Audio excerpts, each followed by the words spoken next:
Hi everyone, welcome back to the channel. Today we're going to do a set of 5 different designs, but kind of inspiring you around kind of like the stitch design for Halloween. So I've kind of attempted 5 different looks with it and we're going to take you through it. So we've got Lily Scent and Shaka today.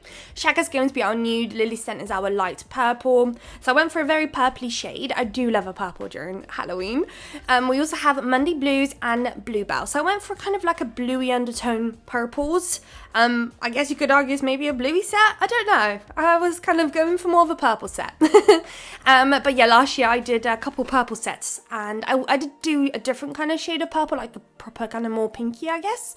And it was so great. So I kind of wanted to repeat that. Kind of sticking with the purples, but yeah, so I'm just going to do little snippets of, you know, me applying the base gel, the Shaka shade across all those nails, but we're going to take one nail at a time, step by step with what we're doing today. So I'm going to walk you through it. Once we've got all of our background colors and, you know, all the blocked colors put down, I'm then going to walk through all the actual or areas where we're actually going to do these stitches. So on the first nail here, we're going to do, I guess it's going to be more of your typical stitch look. You do end up seeing quite a lot of these during Halloween. So you kind of want to block out a corner of a nail. I went for more of like a diagonal one with the darker shade of purple at the bottom. I do cure in between each layer and I do apply 2 coats as well, but I only show you guys the one each time. And then once you've got the first layer cured and done another, you then want to do and block out another one, but you do want to make sure you leave a little bit of that nude in between each block, if that makes sense. So this is my second one. As you can see below, I left a bit of that Shaka shade coming through, and then again at the top as well, you want to do the same. So there's kind of a separation between each color with the Shaka shade in between each one, if that makes sense. Obviously, I've got very large nails today. I think I'm using size 3 from the cart on these stiletto nails, so it's a pretty large shape. So I've got a massive canvas to play with and, you know, have a good time with. But obviously, if you're going to recreate these on some press-ons or some clients, you're likely going to have a much smaller canvas, so you are going to have to adjust either the sizing of your blocks that I'm calling these, or your patches, or you're just going to have to adjust where you place those patches. But as you saw, I'm kind of like changing the shades as I go. I always start with the darkest. On the next nail, we're going to do more of a striped look. So you want to go from top to bottom. I started on the left hand side. You want to colour that in with the dark shade. Off that goes into Lamp for a Cure. Next up, we're doing a line right next to it with the middle shade of purple. Same thing, colour it in. Off that will then go into Lamp for a Cure. After that's out again, you want to repeat it, but lastly with the lighter shade, and it is all right next to each other too, and you want to make sure that you leave a bit of that Shaka shade on the right hand side clear and visible like I am here. It almost basically created like another line of itself next to it, but just, you know, with the Shaka shade, you're basically leaving that to be shown, and you want to colour that in as well. So that is the next one done. On to the third though. On this one, I always find these very difficult. And I have to be honest though, when I was filming, it wasn't that hard. So I don't know whether it's just been a long time since I've last attempted it or what. But it's these sharp French tips, should we say. I don't really know if they've got a name or not. I honestly never do them. But you know when you can, a V-shaped French, I think. So envision one of those, but like layered. So you want to do one right at the bottom again with obviously the darkest shade, and you want to keep repeating that one above the other.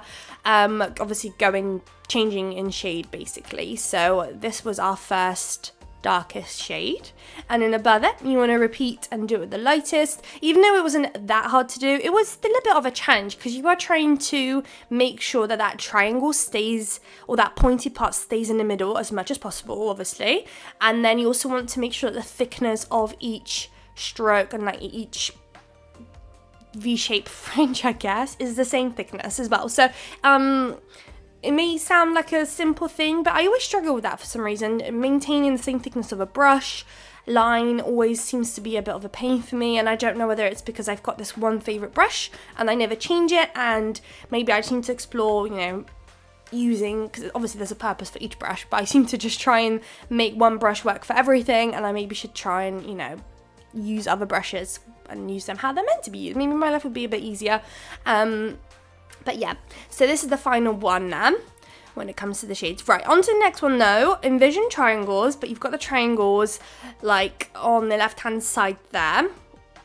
And then you want to flip it around and do it on the bottom side as well. And again, we're starting with the darkest and then making our way through to the darker one.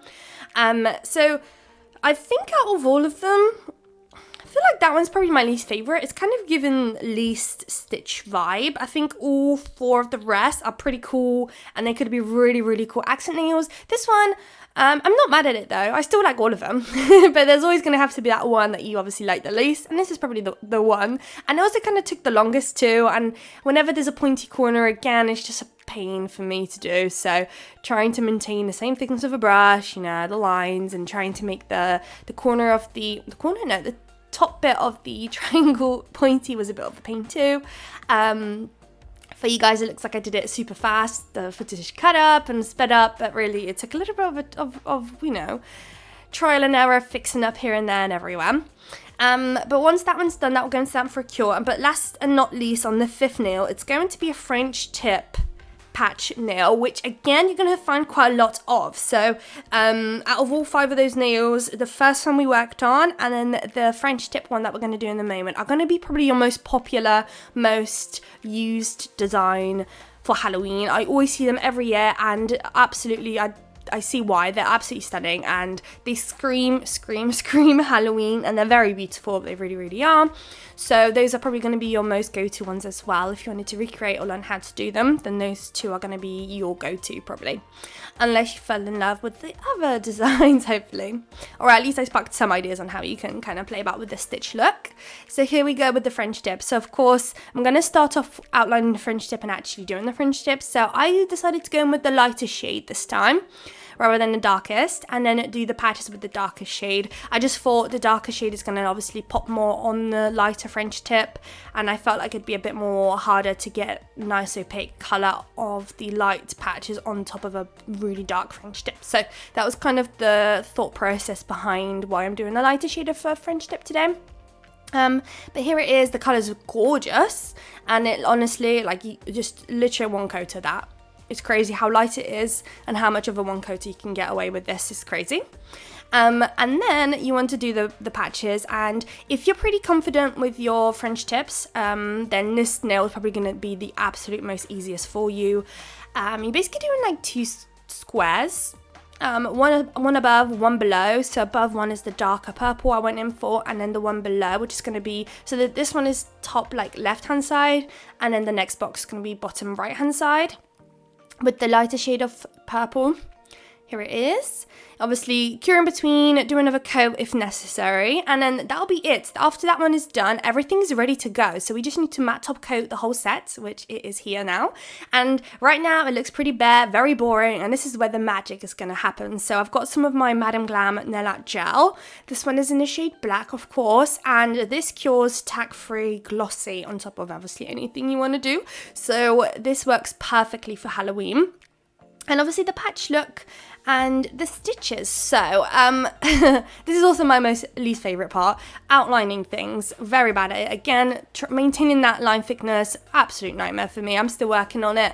I'm not super confident with it, and again, I'm sure it's because of the brush. I should have changed the brush. I really should invest in more brushes, is probably what the problem is here. If I could go back and give you obviously advice or something I could do better, is making sure those lines are very thin. Like, I feel like my lines are way too thick, and so when I'm doing these dashes and these X's, the actual stitch pattern look, it's kind of like disappearing. It's not very clear. So if you guys are recreating, wanting to do these patched designs, I would definitely recommend trying to do the outline as thin as you possibly can. But yeah, you see at the end though, it doesn't look bad, like it's still, you know, does its purpose, but 1,000,000% it's going to look way better if you do it thin. Right, so on to the next though. We are now just outlining these triangles, and for this one, I only went to outline the outer part of those triangles and then do those dashes and lines. This is the bit where you can be a bit more maybe creative, or just kind of switch it up if you don't like the way I approached it. You can outline anything you want. You can outline all of it if you want. You can literally outline all of it with the black, but only do those stitches on a couple of those lines. It's kind of up to you at this point. You can be as creative, you can, you know, up to you. Just switch it up or repeat what I've done, up to you completely. So yeah, so on this one, as I mentioned, it's just the outer ones I went for. Those X's and dashes are probably like one of the most easiest things. It's the outline for me that really, really gets me every time, but it's always worth it. Like the final result is just so good. Now onto this V-shaped French that I'm going to call. I decided to outline, obviously, the outer one, so the one where it kind of meets with the nude. And then I'll go off camera because obviously doing straight lines on camera is an absolute nightmare. And then I'm going to also outline and disappear again. And I'm going to outline the darker shade at the bottom as well. So on that one, you're going to have two outlines. Hopefully in a moment I come back. I'm really sorry. These lines, it's just not it for me. But here it is. And I obviously tried to be a bit more thinner. I noticed that the very first 1-2 nails were a bit thick. So I tried to correct myself as I'm recording, but still just struggling, really. But here are the lines and X's again. So those 2 lines is what we're doing on this one. Then next up, I think it's going to be the striped nail. So on the striped nail, we're going to do the far right line and then the far left line, which I did off camera real quick. Because again, especially like a straight line like that, nightmare for me. So off camera that gone. And I'm just going to show you guys me doing the X's just so you see where I've popped them and and you don't have to be too perfect with this either. This is literally, this is Halloween designs, stitches, like it doesn't have to be perfect at all. And to be honest, I feel like sometimes the messiness of it kind of brings more, kind of brings it together even more better in a way, if you know what I mean. Because like Halloween's sometimes a bit messy, the blood splatters and all stuff. Like it doesn't have to be perfect or anything like that, which is the beauty of it too. But yeah, so we're gonna finish that one off. That will go into the lamp, and then finally, this one obviously took a little while. We're doing the French tip one as well. So on that smile line, you want to outline it and do those X's and dashes. And I did also outline the actual blocked color that I did on the French tip itself, and I also am going to do the X's and dashes on that one as well, but I cut that out because you've probably got enough looking at dashes and X's and outlining and all of that, because right now it's very repetitive. But yeah, that'll be basically it, guys. Here are the final results. I hope you guys liked it. I hope I inspired you and got you guys ready for some Halloween designs. If you liked the video, please don't forget to like, comment and subscribe, and I'll love to see you all in my next video. Bye guys.